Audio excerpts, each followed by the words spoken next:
আর কই রে আহাস না? গুরু গুরু এই নাও আজকে এটি আনছি মা। এই পাইলি আজকা? তোর লগে না আজকা সুন্দরী রে দিয়া দিছিলাম। আবার আইনা দিমুনি মা কালকে। গুরু গুরু এই নাও আজকে অনেক দিলাম মা, কালকে আবার আইনা দিমু বেশি কইরা। আজকে আমার কালামালেরা ভালো আনছে গো। গুরু গুরু একটা তাজা খবর আছে। সকাল সকাল তুই আবার কি তাজা খবর নিয়ে আসলি রে মুনমুন? আখির ছোট বোন রাখির আগামীকাল বিয়া। কি কইলা মুনমুন? রাখির বিয়া? হ্যাঁ তাই তো শুনে আসলাম। ভালো বংশ, উচ্চ শিক্ষিত, ভালো বাড়ি। তাইলে তো একবারে ছাইয়া ছাইয়া রে। আমার বোনের বিয়া, অথচ মা বাবা আমার একবার জানাইতেও পারলো না। কি করে জানাবে? তুমি তো এখন ওদের কেউ না। হ্যাঁ গুরু তুমি ঠিক কথাই কইছো। আসলে তুমি তো এখন আমাদের দলে। কিন্তু রাখি তো একদিন আমার বোন ছিল, আদরের ছোট বোন। ওই সব অতীতের কথা ভুইলা যাও সই। আমাদের কোনো অতীত নাই, কোনো ভবিষ্যৎ নাই, আছে শুধু বর্তমান।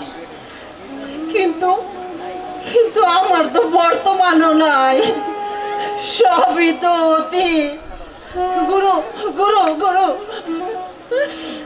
আমার শুধু একবার একবার রাখির বিয়াতে যাওয়ার অনুমতি দেন গুরু। শোনো আখি, আমাদের ধর্মে ইমোশন বলে কিছু নেই, আছে শুধু বাস্তব। আমরা যতটা ভালো তার চেয়ে বেশি খারাপ হতে পারি। আমি তোমাকে যাওয়ার অনুমতি দিতে পারি, তবে একা না। শাবনূর, মুনমুন, পপি সবাই তোমার সাথে যাবে। আর কোনো ধরনের কান্নাকাটি করা চলবে না।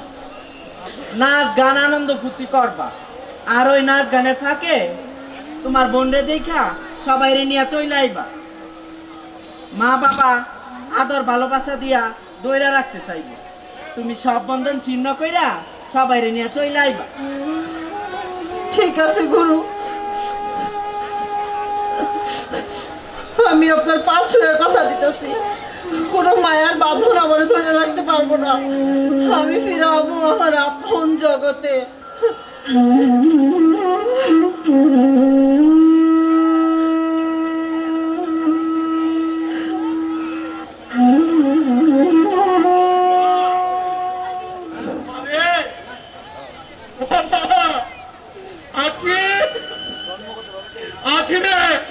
আমি তোরে নিতে আইছি রে মা, আমি তোরে নিতে আইছি।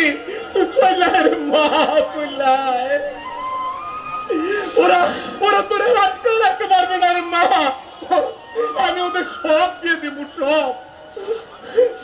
না বাবা, তার হয় না। আমি ভালো আছি, আমাকে নিয়ে ভেবো না, তাতে কষ্ট পাবে। তাছাড়া আমি তো আমার নিয়তিকে মেনে নিয়েছি বাবা। না রে মা, না। তুই এই সমাজের না রে মা, তুই এই সমাজের না। তুই আমার সন্তান। তোর মা আছে, তোর বোন আছে, তোর বন্ধু বান্ধব সব আছে রে মা। তুই তুই এই দলে থাকিস না রে মা। তুই ফিরা চল, ফিরা চল। আপনার মাইয়া তো যাইতে চায় না, আমরা কি করবো? তাছাড়া সে অত হিজড়া, সে গেলে আপনার জাত যাবে না, লোক সমাজে মুখ দেখাইতে পারবেন না। বাবা তুমি ফিরে যাও, বাবা তুমি ফিরে যাও। তোমাদের সমাজ আমাকে থাকতে দেবে না, বাঁচতে দিবে না, ঘৃণা আর তিরস্কার করবে। খুব কষ্ট পাবে বাবা, খুব কষ্ট পাবে। এক ঘরে হাই ঘুরে বাঁচতে হইব বাবা। এ তো জীবন না বাবা, এ তো জীবন না। আমি তো সব ভেবে তোমাদের শান্তির জন্য চলে এলাম। তোমরা সুখে দেখো, ভালো থেকো।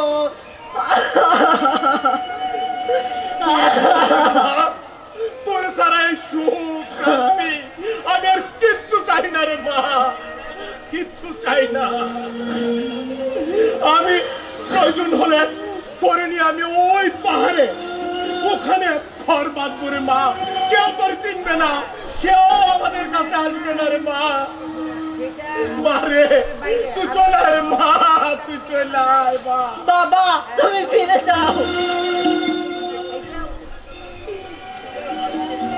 মা রে আমাদের জন্য না হোক, তোর যে ছোট্ট বোন, ও বোনটার তো বিয়ে রে মা। তুই যদি না যাস এই বিয়েতে কি হবে, কে আনন্দ করবে রে মা?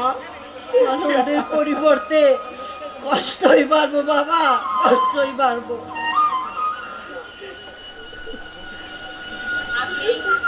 তুই যা সই, তুই যা, খুব ভালো হবে। আমরা সবাই আসবো, খুব নাচ গান করবো, অনেক ভালো খাওয়া দাওয়া হবে। কতদিন ভালো খাওয়া দাওয়া হয় না, তাই না সই? তুই যা সই, তুই যা, দেখিস আমাদের ভুলে যাস না। আমি তোদের ছেড়ে কিছুতেই যাব না। মারে অনেক স্বপ্ন দেখে এসেছিলাম রে মা, আমি তোকে নিয়ে যাব। আমি আমি চলে যাই রে মা, আর কোনোদিন জীবনে তোর সাথে আর দেখা হবে না রে মা। বাবা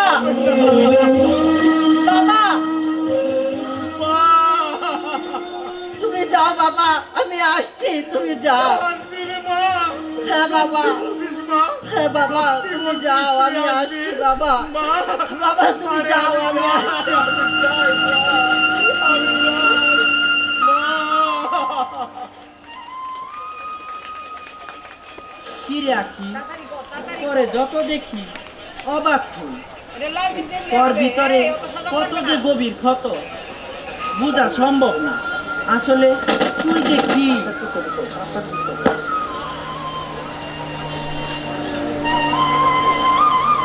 আমি আমি এক অচেনা পথের পথিক, আলো আর আধারের খেলায় মেঘে ঢাকা চাঁদ, ভোরের শিশির রোদ্দের তাপে হারিয়ে যাওয়া।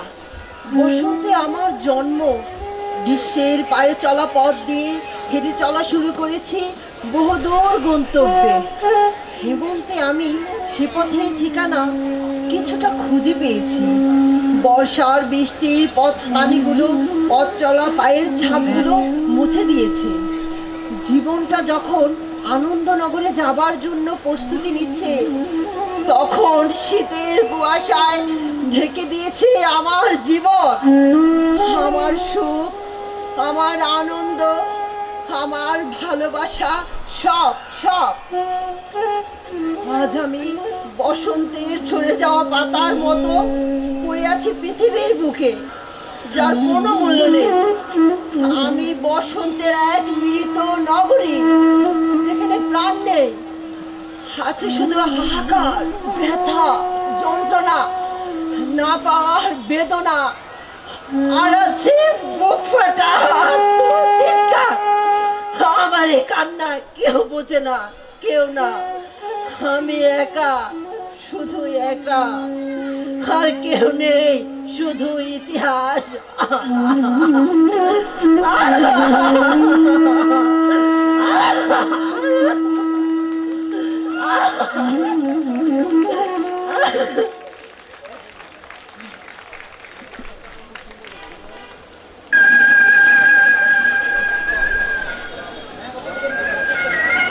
এই ওখানে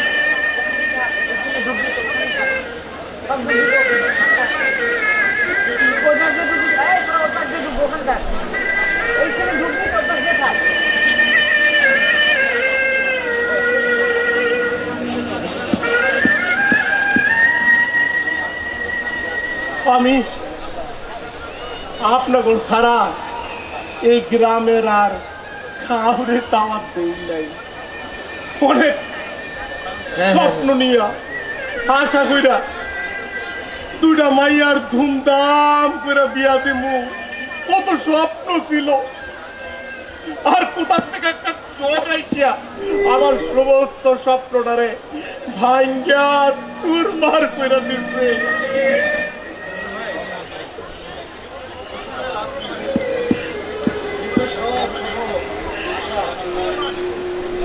হয় না ভাই, কিছু শূন্যতা থেকেই যায়।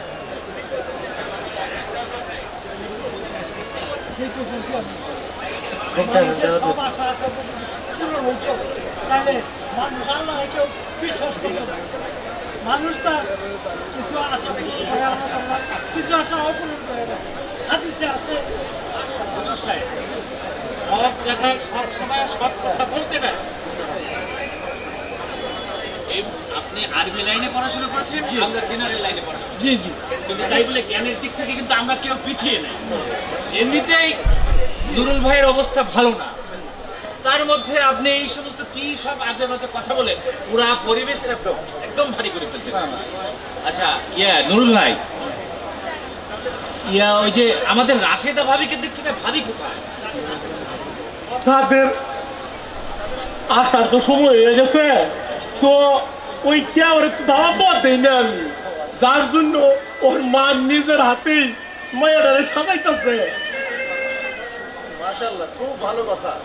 তো মায়ের হচ্ছে খুব সৌভাগ্যবতী, মা নিজের হাতে সাজাইয়া শ্বশুর বাড়ি পাঠাবে। বাহ, দেখেন তো একটু মেয়েটার একটু দেখি। কই গো রাগির মা, রাগির মা, কি হয়েছে? ওরে একটু নিয়ে আসো ভিতরে। আসতেছে। খাওয়া দাওয়া তেমন কোনো আয়োজনও করতে পারি নাই।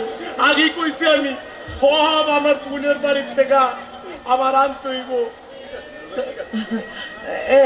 মা, সবাই সালাম দাও মা, সালাম দাও, সালাম দাও।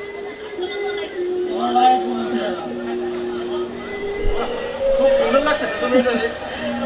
বসো মা, বসো বসো। বসো বসো, এদিকে এসো।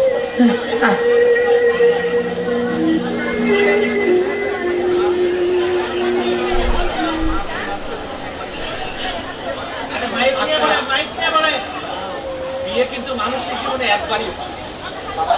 আমার বাড়িতে মেয়েরা বেড়াতে আসে মেহমান হিসেবে, আর ওই স্বামীর বাড়ি হচ্ছে তার আসল ঠিকানা। আমি আশা করি তুমি স্বামীর বাড়ি যে শ্বশুর শাশুড়ি সবাইকে খুব সুন্দরভাবে তাদের সাথে আচার আচরণ করবে, এবং এটাই হচ্ছে একটা মেয়ের প্রকৃত ধর্ম। ঠিক আছে না?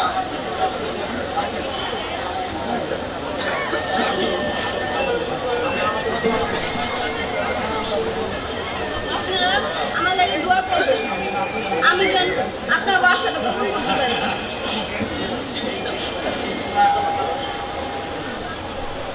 ঢোল বাজে শানে দেখি আনন্দ এই লাগে। তুমি আমার বাড়িতে কি চাও? আমরা আজকে আর আপনাদের বাড়িতে টাকা পয়সা কোনো কিছুই নেব না। আপনার ছোট মেয়ের শাদি মোবারকে গান বাজনা আর দোয়া করে চলে যাব। তোমাদের গান বাজার কোনো দরকার নাই। তোমরা আমার বাড়ির কতটুকু ক্ষতি করছো তোমরা জানো? আমার বাড়ি থেকে তোমরা চলে যাও। হায় আল্লাহ, আমরা আবার আপনার কি ক্ষতি করছি? ক্ষতি করার মতো কোনো কিছু কি আমার গো আছে? বিধি নিজেই তো আমাকে ক্ষতি করে দিচ্ছে। এত কিছু বাদ দিয়া আপনার মাইয়ার মুখটা একটু আমাকে দেখতে দেন। খবরদার, না। আমার মেয়ের মুখ তো দূরের কথা, আমার মেয়ের ছায়াও তোমরা দেখতে পারবে না। এমন ভাবে কথা বলবেন না। আমার সন্তানগুলা আপনার মায়ের দোয়া করতে আসছে, আমি আসতে চাইছিলাম না, কিন্তু ওরা আসার পর আমি আর ঘরে স্থির থাকতে পারলাম না। মনটা বড়ই ছটফট করছিল, তাই চলে আসলাম। রাখি বাপ, তুমি একটা কিছু করো, নাহলে কিন্তু আমি একটা অঘটন ঘটিয়ে ফেলাম। মা, মা গো, মা, এই খবরদার, তুই আমার মা বলে ডাকবি না, আমি তোর মা না। আমার মায়ের হাতি বই হয়ে গেছে। বিশ্বাস করো মা, আমি ইচ্ছে করে এমন হই নাই। কেমনে কি করে যে আমার জীবনটা এমন হয়ে গেল আমি তার কিছুই জানি না মা, আমি তার কিছুই জানি না। তুই মিথ্যা কথা তো বলতেছিস মা। তুই আমার পাল্লায় বইরা এরকম হয়ে গেছিস।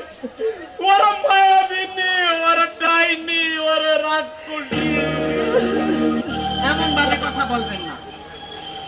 এই পৃথিবীতে আমাদের মতন কত মানুষ আছে আপনি জানেন? জানেন না। তারা কেউ ইচ্ছা করে এরকম হয় নাই। কোনো ডাক্তার, কোনো বিজ্ঞানী আমাদের এই পরিবর্তনের সঠিক চিকিৎসা দিতে পারে নাই। আর তাই যদি পারতো, এই দুনিয়াতে কোনো হিজড়া নামের কলঙ্ক নিয়া বাচ্চা থাকতো না।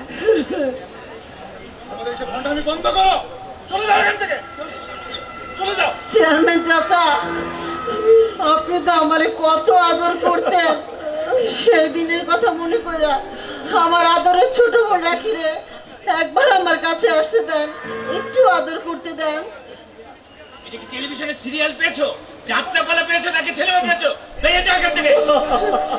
রাখি রাখি রে, আমি যে তোরে কত ভালোবাসতাম, কত আদর করতাম। আয় বোন আয়, একবার আমার কাছে আয়, আমি তোকে একটু আদর করেই চলে যাব। আয় বোন আয়।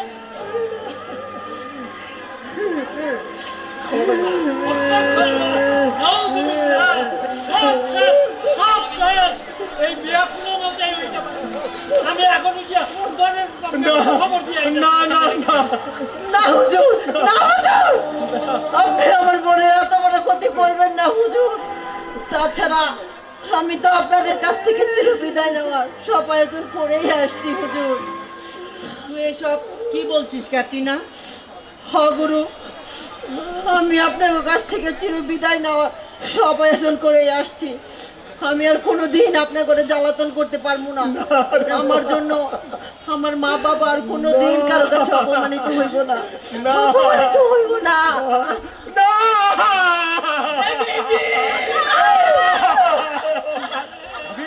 বিষ না সই, আনন্দ। বাবা, মা, আমার কাছে আসো।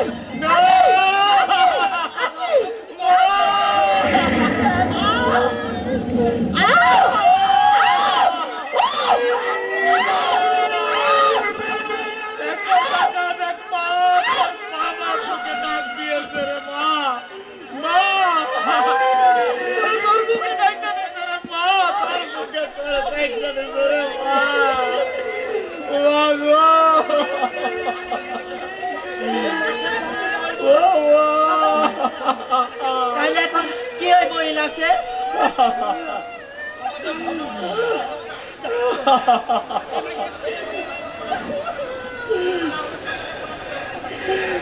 তাদের কেন হইব না, কেন হইব না এই লাশের দাফন? কারণ তোমরা মানুষ না, তোমরা হিংসা। যদি মানুষই হইতা, তাহলে তোমরা মরণের পর আনন্দ করতো। তা নইলে শ্মশানে পুরানো হইতো।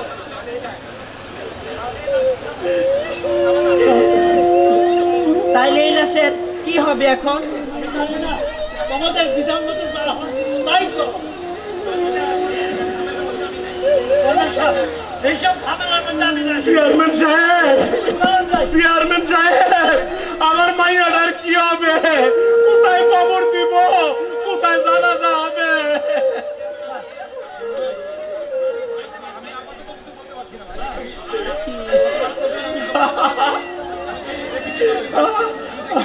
আমার এই লাশের কোথায় কি হবে? আপনারা একে একে সবাই চলে যাবেন, আর আমার মাইয়াটার কোথায় জানাজা হবে, কোথায় দাফন হবে? আমার মাইয়াটার কি হবে? কি হবে? কোথায় খবর দিব? আপনার মাইয়ার দাফন হবে আমার ঘরের মাঝখানে। এই নিয়ে চল রে, নিয়ে চল, আরে নিয়ে চল। মা কি রে? মা, ও মা, ও মা রে, মা, দাফন নাই, শ্মশান নাই, এটাই নাকি সভ্য সমাজ। চলে যায় যদি কেউ বাঁধন ফিরে, কাঁদিস কেন ভাঙা গড়া এই জীবনে চলে যায় যদি কেউ বাঁধন ফিরে, কাঁদিস কেন সম্মানিত উপস্থিতি, আমাদের জীবনের এখানেই সমাপ্তি। এভাবেই ভাঙা করা জীবনের মাঝে আমরা এসেছি, আবার চলে যাব।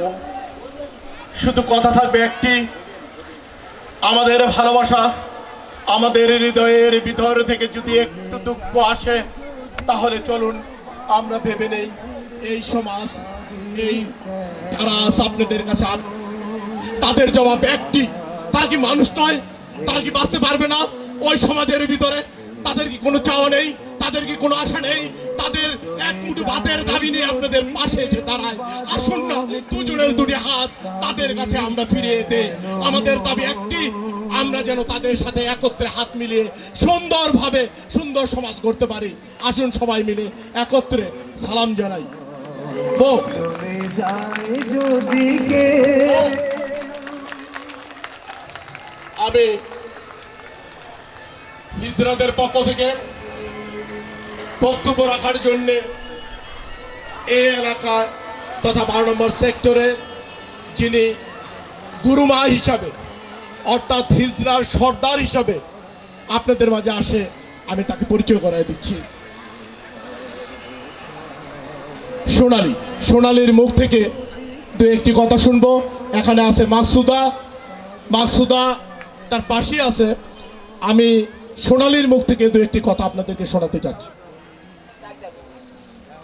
আসসালামু আলাইকুম, সবাইকে আমাদের সালাম জানালাম।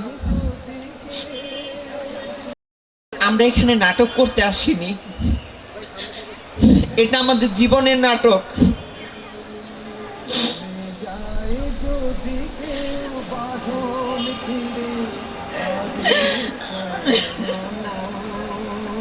গোরস্থান নেই, আপনাদের মাঝে আমরা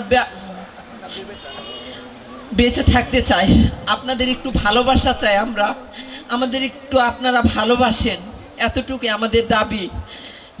তাই বলে আমার বক্তব্য শেষ করলাম। আসসালামু আলাইকুম। শ্রুতিবৃন্দ, এতক্ষণ মঞ্চস্থ হলো আমাদের এই কল্যাণ সমিতির সাধারণ সম্পাদক।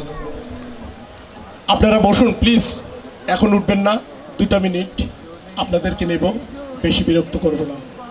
আসলে নাটক করতে চাইনি, একটা সুন্দর সমাজের মধ্যে আমাদের সন্তানরা কিভাবে হারিয়ে যায় সেই স্বপ্নগুলি শুধু একটু খণ্ড অংশ আপনাদেরকে দেখিয়েছি। আমি জানি আপনাদের ভালো লেগেছে। আশা করি আমরা বড় পর্দায় বৃহত্তর পরিসরে সারা বাংলাদেশকে তুলে ধরব বিশ্বের দরবারে। এই প্রতিশ্রুতি নিয়ে আপনাদের মাঝ থেকে যাচ্ছি। জানি না আর কোনোদিন নাটক লিখবো কিনা, নাটক পরিচালনা করবো কিনা, অভিনয় করবো কিনা। শুধু এতটুকুই বলবো, ওদের পাশে আমরা থাকবো, আছি, এবং সব সময় ওদের ভাতের অধিকার নিয়ে, ওদের অন্ন বস্ত্রের অধিকার নিয়ে, ওদের বাসস্থানের অধিকার নিয়ে, ওদের দাবি নিয়ে আমরা আসবো প্রতিবার আপনাদের কাছে। ঠিক এমনইভাবে আপনাদের হাত ছুঁড়ে তাদেরকে চোখ রাঙিয়ে তাদেরকে আপনাদের সেই তিক্ত বক্তব্য তাদেরকে প্রদর্শন করবেন না। আমি কথা দিচ্ছি, এই সভ্য সমাজে তারা আমাদের ভিতরে আমাদের মতো সভ্যভাবে বাঁচবে। এই প্রত্যাশা দিয়ে পরিচয় করায় দেওয়ার জন্য শিক্ষা সাংস্কৃতিক সম্পাদক আজকের যে চেয়ারম্যান ক্যারেক্টারে ছিলেন জনাব সাইফুল ইসলাম মানিক পরিচয় করায় দিবেন। তারপর তাদের হাতে আমরা উপহার তুলে দেব, যে উপহারের অর্থ যে আমাদের মাঝে দিয়েছিলেন আমাদের কল্যাণ সমিতির সম্মানিত নির্বাহী সদস্য জনাব রুহুল আমিন ভাই। উনি কি আছেন? রুহুল ইসলাম ভাই কোথায়? ওই ভিতরে রুহুল ইসলাম ভাই, আমরা আপনাকে চিনি। এই রুহুল ইসলাম ভাই ওনাদের সেই উপহারগুলি, যে মোবাইল আপনারা দেখবেন সেই মোবাইলগুলি অত্যন্ত দামি, সেইগুলি আমরা তাদেরকে উপহার দেব। আমরা প্রথমে পরিচয় করতে যাচ্ছি, তারপরই আপনাদের কাছ থেকে আমি বিদায় নিব, অন্ততপক্ষে মাথার চুলটি খোলার জন্যে। আমাদের প্রিয় AKM নাসিরুল্লাহ ভাই, নাট্যকার, অভিনেতা, সমাজসেবক, এবং আমাদের পাশে সবসময় ডাকলে যাকে কাছে পাই। দীর্ঘ এই নাট্য জীবনের পথ পরিক্রমায় সমাজের নিগুড় সত্যকে যিনি তুলে ধরেছেন আমাদের সামনে এই নাটক মঞ্চস্থের মাধ্যমে। অবহেলিত হিজড়া সম্প্রদায়কে নিয়ে এই প্রথম মঞ্চ নাটক, আমরা বারবার উচ্চারণ করছি কারণ এটা একটা সাহসী পদক্ষেপ। আমরা ধন্যবাদ জানাতে চাই দর্শকদের পক্ষ থেকে, এবং আমরা যারা এখানে অভিনয় করার চেষ্টা করেছি মাত্র তাদের পক্ষ থেকে, এত সুন্দর করে লেখে এবং তার এই অভিজ্ঞতার মাধ্যমে এই নিগুড় সত্যকে তুলে ধরার জন্য। প্রিয় দর্শক, এই নাটক দেখার পরও কি একবার আপনাদের অবচেতন মনে প্রশ্ন জাগে না? হিজড়াও মানুষ, ওরাও মানুষ, কেন আমরা তাদেরকে হিজড়া ডাকি? পুরুষ মহিলা হিজড়া এভাবে আমরা কেন? পুরুষও মানুষ, মহিলাও মানুষ, হিজড়ারাও মানুষ। ওদেরও বাঁচতে ইচ্ছা করে, ওদেরও জীবনকে সাজাতে ইচ্ছা করে জীবনেরই রঙে। কেন ওদের চাকরি নেই? কেন ওদের জানাজা হবে না? কেন ওদের শ্মশানে পড়ানো হবে না? মৃত্যুর পরে শেষ ঠিকানা তাহলে কোথায়? আপনাদের এই বিবেকের কাছে এই প্রশ্ন, কে আমি? আপনারা উত্তর দেবেন।